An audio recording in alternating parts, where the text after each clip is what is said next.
What's going on, everybody? Hope you all are having a fantastic day today. Now, before we hop into the commentary, every once in a while, I just want to run this past you guys because I know not everybody watches until the end of every single video. But if you do want to chat with me, stay updated with me, catch when I'm streaming, or just see when my upload schedule might be, tweaked around or something like that, there's two ways to communicate with me and just stay up to date, and that is over on Twitter and over on Discord as well. Both those links are down in the description. And also, you want to catch me live stream some video games. I try to do it every single day besides Mondays.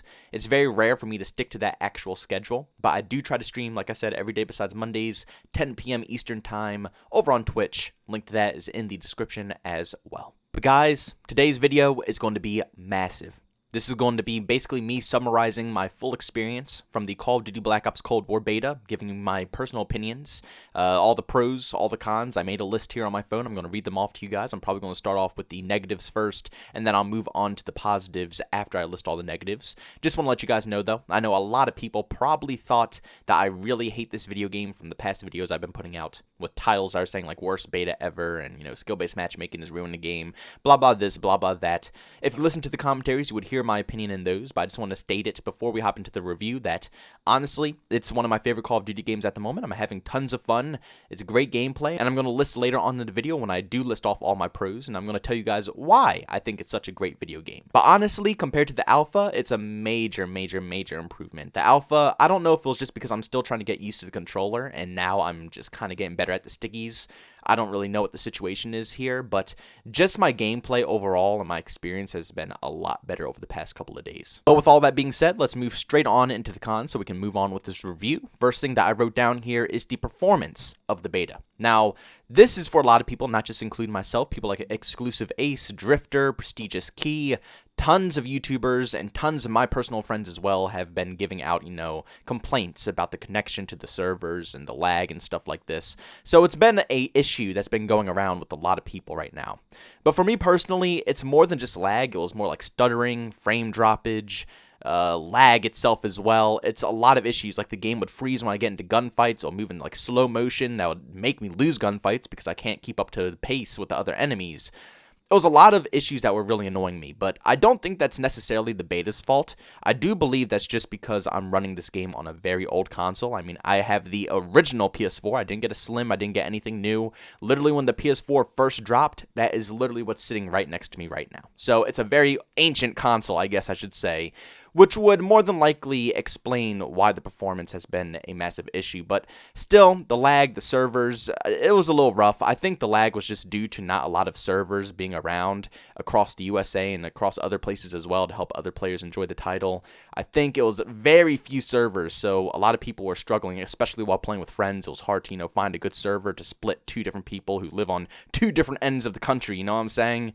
So it was a little complex, but at the end of the day, especially when playing solo, I think solo is where I found the best servers because, like I said, you didn't have to match up with friends and stuff like that to find a nice medium point when it comes to connection. It was just you, yourself only, basically, and then it will connect you to whoever has the best connection for your server. So lag, hopefully by the next beta, will be resolved a little bit more. Maybe they'll put out a couple more servers to make sure the experience is a little bit more fluent. Now, the next con is actually strictly about the gameplay here, and that is the stim shots. Now, personally, I love the stim shots. I think they're amazing. They're not like how they are in Modern Warfare. They actually replenish themselves, so basically you have an unlimited amount of stim shots. You can't use them back to back to back, but I think it's like, what, a 5-10 second cooldown timer on each stim shot? Probably longer than 10 seconds. But you're probably wondering why I think stim shots are such a broken feature, and that is because of the fact how fast you get them back. Now, personally, I think they heal a little too fast as well. It really makes you at a disadvantage when you're gunning down an enemy. They could just quickly turn a corner, stim themselves, and just jump out right at you again.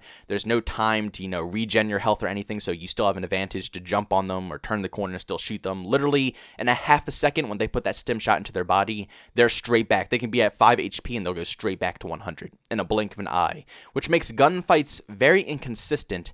So I feel like maybe the health regeneration time should be lower just a tad bit. And on top of that, the stims just replenish way too quickly. I mean, I don't have an exact time for it, but in one gunfight, depending on where the gunfight is, if they're right up close in your face, that gunfight isn't going to last too long. But let's say you're on one side of the map and the other team's on the other side of the map and you're in two safe spaces. We're just going to call them safe spaces for now, okay? But if you're in two spots, you're having a gunfight, you could probably stim about maybe 2, possibly even 3 times in the same engagement. It's really absurd. It gets to the point where if it's two people who have stim shots, the gunfight could go on forever if you can't finish off the enemy. And at that point, the experience just honestly isn't that fun. So the stim shots definitely need to catch a nerf. Not the biggest nerf. I think they're really good how they are. I like how they replenish and you don't have to, not have a stim shot for the rest of the game. I like, the pacing that they heal you. It just needs a slight nerf just to balance out the gunfights, because at times the gunfights just become extremely inconsistent, very irritating, and it just becomes, like I said, you shoot someone, they turn a corner, heal. You shoot them again, they turn a corner, heal. And the gunfight will last like a good 2 minutes when in reality it should only last like 10 seconds.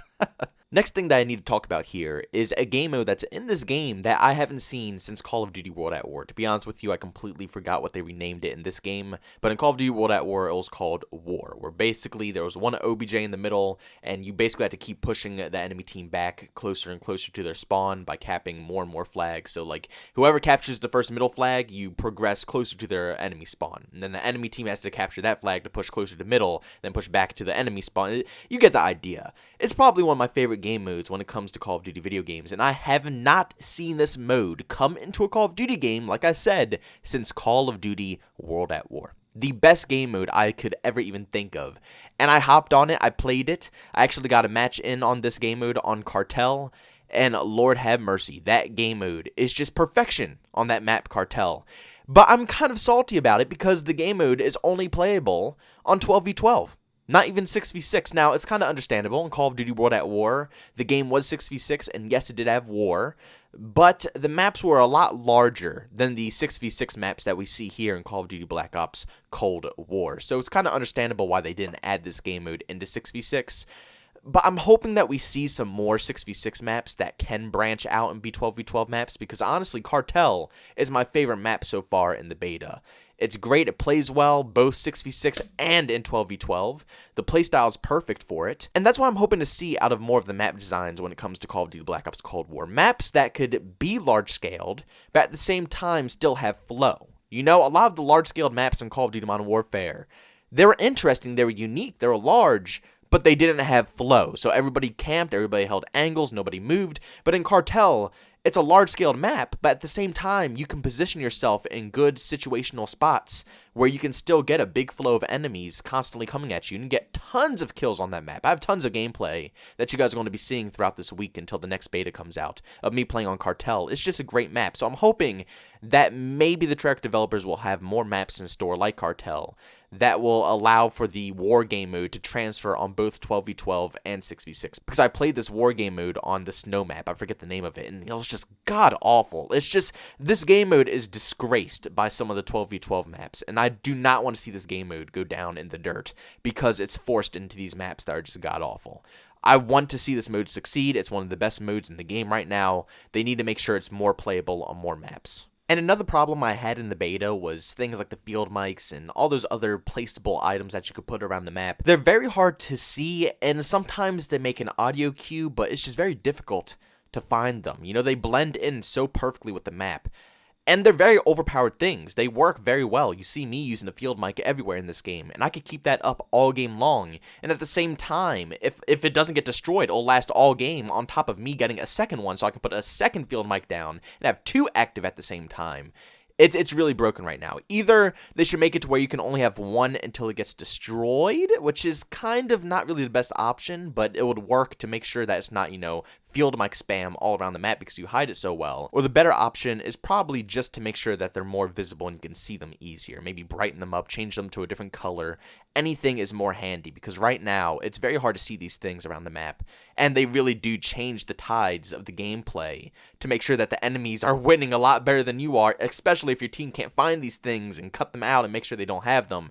It's very annoying. You should definitely change it around just a little bit, Treyarch. But that's really all I have for the cons. I mean, maybe you could tweak the score streaks around just a little bit or something of that sort, but other than that, I was having a very good time with this video game. And to start off the pros, actually, I'm going to say that this game is perfectly balanced in my personal opinion, which is probably why I could stay on it for so long and actually enjoy myself. Now, The cheese meta that is in all of these other Call of Duty games has not been present in the alpha and not in the beta either, which is a little concerning to me because I feel like they might be holding it back from us, and when the full game releases, it's going to be cheese just splurging everywhere with so many obnoxious things that, noobs are going to be able to find and use to their advantage. But so far, so good. The only cheesy thing that I saw so far in this game was that one perk where you can see people on the minimap if they're on a kill streak, but it has been changed, and now it's confirmed that the only way that you're going to see them on a minimap is if a UAV is going in the sky or something like that, and then it'll pop up as you being, on a kill streak or something of that sort, and then they can hunt you down, which could be annoying for certain streamers or people of that sort, but personally, I think it's a unique twist on making sure that people can get some extra score for hunting down a skilled player and actually being able to kill them. And it's not too OP. Like I said, if the skilled player who's on that kill streak is running Ghost or anything of that sort, and they can stay off the minimap if they have a silencer, they're pretty much going to be hidden no matter what. They're not going to be in any trouble. But if they don't have Ghost, if they don't have a suppressor, they're going to be popping up on the minimap and people will hunt them. But other than that perk, which might need to be tweaked later on, everything is pretty fair. The balance is great. I mean, all the weapons I've been using are pretty decent, I guess I should say. The perks are completely balanced nicely. Lethals, tacticals, very balanced. Field orders, very balanced. Wildcards, greatly balanced. Everything works. It's counters and, pros and cons and everything to all of the perks and all the attachments. And basically everything in this game is very clean. It's nice. It's refreshing to play a game that isn't focused solely around the noobs. And like I said, this could completely change, and it might be tons of things like, constant claymore spam and all these obnoxious things coming in the future, restock to get your grenades faster and stuff like that.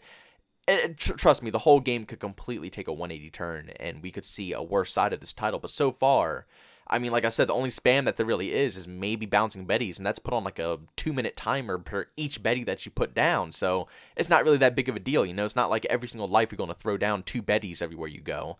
You put one down, and that's it for 2 minutes, and then you got to wait for it to recharge and get another Betty.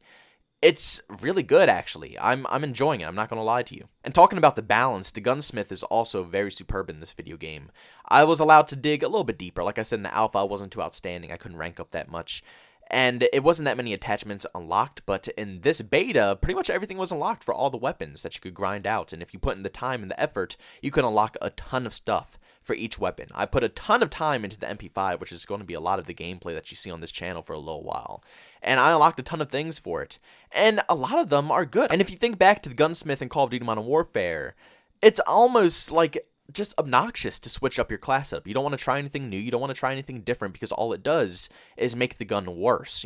There's just basically 1, maybe 2 class setups that you can use, and then that's all you could do. But in this one, for Call of Duty Black Ops Cold War, it's really useful. I can put on tons of different attachments. I can mix and match different things all the time.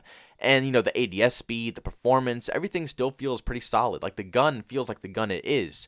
But the attachments do have some cons, but they don't affect you that bad, which allows people to experiment, try different things. Because I don't think in this game there's going to be, one overpowered meta. I think everybody's going to have their own personal style. They'll find something they enjoy, and they'll be able to use it. They're not going to be pressured into using the meta class setup. The movement in this game is also really growing on me. I'm not going to lie to you guys. At first, I was a little skeptical with it. It felt a little stiff, but over time, I'm able to figure out how to slide cancel and when to jump and when to, do certain things. Basically learning the meta of the movement in this game. You know what I'm saying? It's going to take a while for people to understand, but over time, you'll get used to it and it becomes really smooth and fun. And on top of all of that, the best possible thing about this video game is just the gunplay in general. And as you guys know, in my personal opinion, gunplay is the most important factor when it comes to any FPS game.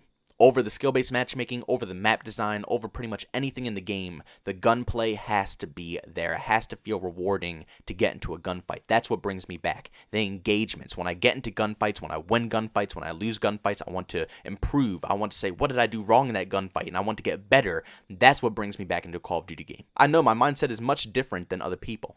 You know what I'm saying? Other people prefer more about graphics being better. Some people prefer more about content being better. Everybody has their own personal opinion. Which is why I know a lot of people are not going to agree with my review here, because like I said, my opinion is mostly based off the gunplay here, and a lot of people are going to have their opinion based elsewhere when it comes to this title. But let me explain why the gunplay is so fantastic when it comes to Call of Duty Black Ops Cold War. Now, it's a massive difference when it comes to this video game, because now we're back to 150 health, which actually adds a massive skill gap when it comes to video games. A lot of people think that, faster time to kill is better, but to be honest, it just makes the gunfights more inconsistent and more based around the noobs. 150 health forces forces players to actually aim. They need to have good accuracy, and they need to be able to land their shots. The person who can hit more shots is going to be the best at the gunfights. That's why in games like Call of Duty Black Ops 4, you see a lot of sweaty players being able to stomp out lobbies 24/7 because noobs don't really have too much to their advantage to win gunfights besides the noob things that the developers give to them, like claymores, bouncing betties, overpowered specialist abilities, stuff like that will allow noobs to get their kills. But when it comes to one-on-one gunfights, the more skilled players more than likely going to be able to win the mass majority of the gunfights because they can land more shots than the noob can land on them. But the one flaw when it came to Call of Duty Black Ops 4 is that the gunplay got a little obnoxious because when you have two very skilled players going against each other who can both land a lot of shots on 150 health, it just becomes a fight of who has more HP. Basically, whoever had more health before the gunfight starts is going to win the gunfight no matter what. It's no breaking point. It's no way that you could possibly come back from a gunfight if you have less health, unless the other players, like I said, a noob. If they're a noob, then yes, a skilled player is going to stomp out lobbies 24/7 until the cheese comes in. But when it's a one-on-one against two very skilled players, the gunfights are very inconsistent and it becomes health-based. But in Call of Duty Black Ops Cold War, they added a massive headshot multiplier, which is going to add an extra layer of skill when it comes to this video game compared to past titles, which is why I love this game so dang much right now. So not only when two skilled players go up to each other, it matters about how many shots they can land in each other, but now it adds one step more, and basically if the skilled player can land more headshots than the other player, they're going to succeed. You see in past Call of Duty games, even Black Ops 4 with 150 HP, but all the other ones where it was 100 HP and you died very fast, headshots weren't really that crucial to get. I never aim for headshots. I'm going to be honest with you. In Call of Duty, it's all about hitting the torso. The head is such a tiny thing that you have to hit. When it's kind of pointless in a game where a headshot won't really do much. You can still kill someone in like 3 bullets if you hit them in the torso, and the torso is the easier thing to hit. But now with a headshot multiplier that really gives you the time to kill of Call of Duty Modern Warfare, it encourages people to aim for the head, improve their accuracy, and it'll allow for a larger skill gap when it comes to these video games instead of just everybody aiming for the torso. And then when two skilled players 1v1 each other, it actually matters where they shoot each other instead of just two people aiming at the chest all day long. It's actually an incentive to aim in this game, and I really like that. Map design, in my personal opinion, is actually really good as well. These maps really do push for players to have both a mix of styles when it comes to rushing and playing more defensively. There's multiple spots around the map that are very good power positions that you can hold on enemies, and at the same time, all the routes while you're running and gunning will not really encourage players to sit on head glitches and wait for enemies to turn the corner. But a lot of the time, you will just meet off with someone, one-on-one, no cover, just you and the enemy, and whoever has the better aim will win the gunfight. And I like maps that encourage that. Because in Modern Warfare, you turn a corner, and there's about 50 head glitches that allows players to camp any part of the map. It's not just power positions. Basically, everywhere on the map is a power position, and it just ruins the gameplay. In this game, there are certain spots where people will camp, and they're going to camp there because they're power positions, and then the rest of the map will really give you flow for you to actually push around. You can flank, you can push enemies, be aggressive, and actually have gunfights. I'm enjoying the maps, and I'm used to more medium to large scale maps as well, coming from maps like, World at War and Black Ops 1. Both those games, the majority of the maps were pretty massive, so I'm enjoying the flow so far. I'm actually enjoying the style that they have here. But at the end of the day, guys, this is still the beta. There's still tons of things that can be adjusted, changed. The studio has over 600 people working there, so it's a lot of people that can work on this video game right now. I see a lot of changes coming in the future. And I'm gonna, like I said, still be skeptical. I'm not going to give my final opinion saying this is outstanding. There's still some flaws in this game that need to be patched over and, tweaked and cleansed and stuff like that. We'll see when the next beta comes out. If the next beta turns out to be, cheese is implemented everywhere and everybody's just going to camp with, double set claymores and overpowered, one meta weapons and stuff like that, I'm going to be annoyed. But so far, it looks like it's a nice variety. The only reason I'm not messing around is, one, because, I'm just trying to rank up one weapon to see how many attachments I can get, and two, I'm on the stickies and I'm still trying to learn it. And the reason why I'm still on the stickies, I know a lot of people told me to use keyboard and mouse. I just want to learn it. I want to try to get better. I want to try to improve. So when I do play on console, I can use stickies. When I play on PC, I use mouse and keyboard. So I want to force myself through it. But the recoil patterns are still a little rough for me, so the MP5 just works great. But when the PC beta comes out, I'm going to be experimenting with all the weapons. And I do see variety. I see people using M16, sniper rifles. I see multiple ARs between the Galil and the commando rifle. I see people using the shotguns. I see people using the MP5 and the Uzi. It's a lot of variety in the game, and I like to see that when it comes to a Call of Duty title instead of everybody running one weapon. But overall, my experience in the beta was very positive. I had a great time. The only concerns right now that I have with this video game is, one, performance will still be bad when it comes to PC beta and Xbox beta. I'm hoping the performance is better. 2, I hope the servers are improved. 3, I pray to God there is no cheese when this game releases. I do not want to see any annoying perks, any annoying lethals or tacticals, any extremely overpowered, weapons that are in the game that are going to just change the meta completely. I want everything to be balanced and pretty fun, and so far so good when it comes to the beta. And then the last thing is, I want to make sure that this game still has tons of content. The gameplay is there for me, the weapons are there for me, attachments are there for me. I just hope that there's tons of skins. I hope there's a lot of map variety. I hope that, combined arms doesn't conflict with, 6v6 too much. I don't want, it to be split and the developers don't have enough time to make enough maps for each of those game modes. I hope that they just have enough things to do when the game is launched. You know what I'm saying? That's my biggest concern, but overall, I can't wait to try out the next beta weekend for PC, and also streams will be back to regular schedule. Since I was playing all this weekend on PS4, I didn't stream, but we will be streaming this weekend when it comes to the beta, and also we'll be streaming throughout the week as well, playing other games. But guys, I hope you enjoyed my review. Make sure you go down in the comment section and leave your personal opinions about this beta as well. Maybe things will change, maybe my ideas will change, who knows what the future will hold, but currently, right now in its current state, I'm enjoying the game. But guys, thanks so much for tuning in. If you enjoyed the video, make sure you leave a like. By all means, if you hate it, leave a dislike. Also, if you're brand new and enjoy the content, don't forget to subscribe and hit that bell notification button. Also, want to chat with me, there's 2 ways to do so. I have a Discord and a Twitter. Both those links are down in the description. And also want to catch me live stream, I do that over on Twitch. Link to that is in the description as well. But guys, thanks so much for tuning in. See you on the next one. Peace out.